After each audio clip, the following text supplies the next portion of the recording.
जय Shri Krishna. Radhe Radhe. Hello friends, welcome to my Radhe food channel. Friends, आज આપણે મસ્ત મજાના રોજ છે એનો આપણે ગુલકુંદ બનાવીશું અને ઠાકોરજીને આપણે બીડામાં પણ ગુલકુંદ લગાવી શકાય છે બીડામાં, અને આપણે ઠંડક માટે પણ ખૂબ જ સારું છે, બોડીમાં ગરમી ખેંચી લે છે. અને ગુલકુંદ તો આ ઉનાળાની ગરમીમાં ખૂબ જ મહત્ત્વનું કામ કરે છે. તો પહેલાં તો આપણે આ રોજની બધી પાંદડી અલગ અલગ કરી અને 2-3 પાણીથી વોશ કરી અને સુકાવા દઈશું. તો ચાલો આપણે આ રોજની આપણે ક્લીન કરી લઈએ, કારણ કે બહાર જેવા તેવા હાથવાળા હોય છે અને ગંદા પણ હોય છે. તો આપણે રોજને પહેલાં ક્લીન કરીને પાકડી કાઢીશું. તો ફ્રેન્ડ્સ, આપણે એ બધી ડંટલ કાપી અને એકદમ આ રોજને છે પાકડીમાં કરી નાખ્યા છે અને સારી રીતે વોશ કરી અને આ ચાળણીમાં નીતરવા રાખ્યા છે. નીતરી જશે પાણી એટલે આપણે એક કપડા પર સૂકવી દઈશું અને કમ્પ્લીટ પણ આપણે ડ્રાય કરવાના છે. જો ફ્રેન્ડ્સ, થોડું પણ પાણી રહી જશે ને તો આપણું ગુલકુંદ સારું નહીં બને, બગડી જશે જલ્દી. એટલે ગુલકુંદ સારું બનાવવા માટે આ એક પાકડી કરવી ખૂબ જરૂરી છે. ફ્રેન્ડ્સ, આ સ્ટેપ ખાસ મહત્ત્વનું છે. તો 5 મિનિટ આપણે નીતરવા દઈશું. નીતરી જશે ને પછી આપણે એક કપડામાં પાથરી દઈશું અને પાણી સૂકવવા દઈશું. તો ફ્રેન્ડ્સ, આપણે આ રીતે કિચનનું કપડું હોય અથવા નેપકિન હોય કોટનનું, તો એમાં છે આ પાખડિયું આપણે ફેલાવી દઈશું એટલે પાણી બધું એબ્ઝોર્બ થઈ જશે ને આપણી પાંદડીઓ એકદમ ડ્રાય થઈ જશે. જે ગુલકુંદ બનાવવામાં ડ્રાય પાખડિયું જ કામ આવે છે. પાણીનું ભેજ હોય તો ગુલકુંદ આપણું બગડી જાય છે. ફ્રેન્ડ્સ, ખાસ ટિપ્સ યાદ રાખવાની છે.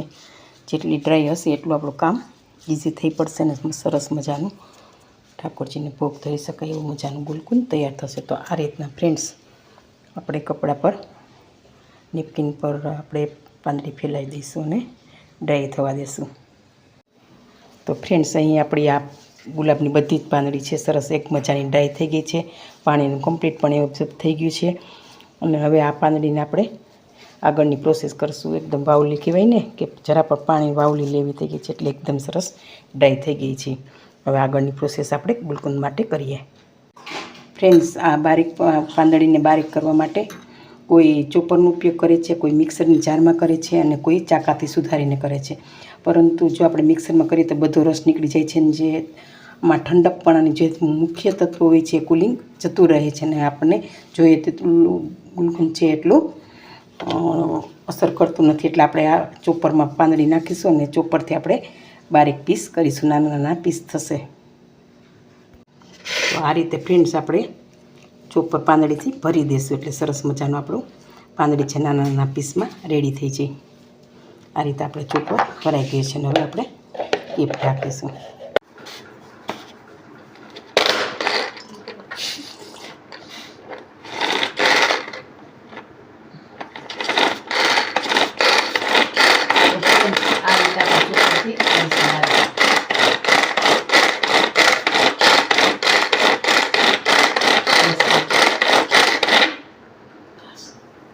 તો આ રીતે ફ્રેન્ડ તમે જોઈ શકો છો કે પાંદડીના સરસ મજાના નાના નાના પીસ થઈ રહ્યા છે.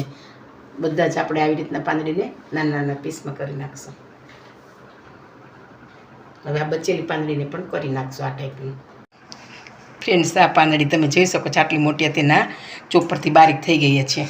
હવે આપણે બીજો પણ ટ્રાય કરીશું આ માટે ચોપરમાં નાખીને.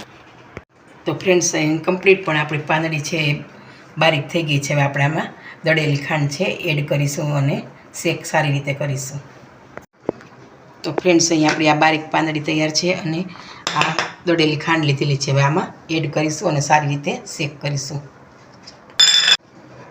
બસ હવે ફ્રેન્ડ્સ આપણે આ રીતના શેક કરીશું અને એકદમ જ્યાં સુધી પાંદડી છે એ આ ખાંડનું એબ્ઝોર્બ ન કરી શકે ત્યાં સુધી આપણે લિક્વિડ ફોર્મમાં આવી જાય ત્યાં સુધી આમ કરીશું. તો ફ્રેન્ડ્સ, આપણે અહીંયા આ રીતને સતત ઘુમાવતા રહેશું એટલે જો ખાંડ થોડી થોડી તમે જોઈ શકો છો કે ઉકળવા માંડી. હજી 5 મિનિટ ફ્રેન્ડ્સ આપણે આ પ્રેક્ટિસ કરીશું.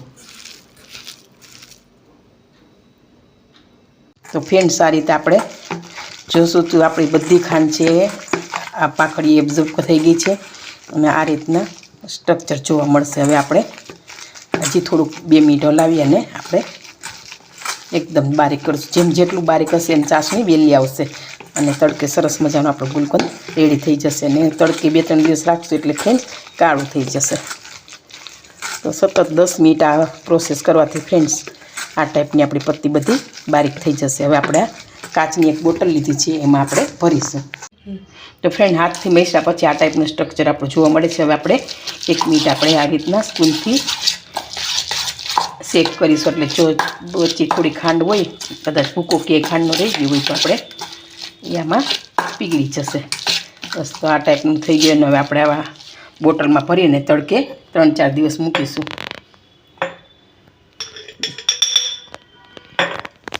આખી બોટલ બતાવશું.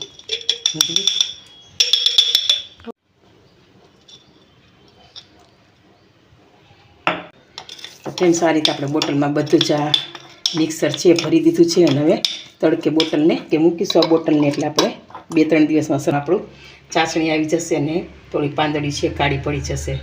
આ રીતે આપણે ગુલકંદ માટે બોટલને મૂકીશું તડકે.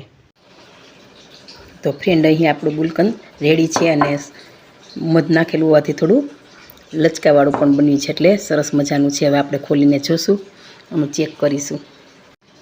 તો ફ્રેન્ડ, હવે આપણે ચેક કરીશું તો સરસ મજાનું આપણું ગુલકંદ છે રેડી થઈ ગયું છે.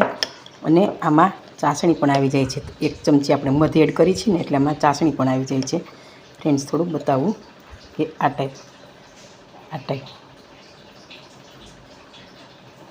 પૂરું ચાસણીવાળું બની ગયું છે. આગળ આ તો ખૂબ એસિડિટી માટે, ગેસની તકલીફ માટે ખૂબ જ સારું છે અને ઠંડક શરીરમાં આપે છે. એટલે આવું ગુલકંદ તો ખૂબ જ ઉપયોગી છે. તો ફ્રેન્ડ્સ, 3-4 દિવસ તડકે રાખ્યા પછી અને સાથે મધની 1 ચમચી રાખ્યા પછી એકદમ સરસ, જો તમે જોઈ શકો છો, સરસ ચમકીલું આપણું ગુલકંદ તૈયાર છે. અને આ રીતના આમ ચાસણી પણ આવી જાય છે. જો આમ કરીને ફ્રેન્ડ, આ ચાસણી પણ આવી જાય, ચીપચીપુક લાગે છે. તો તમે પણ આવું ગુલકંદ બનાવજો અને તમને અમારી રેસીપી કેવી લાગે તે કમેન્ટ બોક્સમાં જરૂર મોકલજો. આવજો. બાય. જય શ્રી કૃષ્ણ. ખૂબ ચમકીલું બન્યું છે.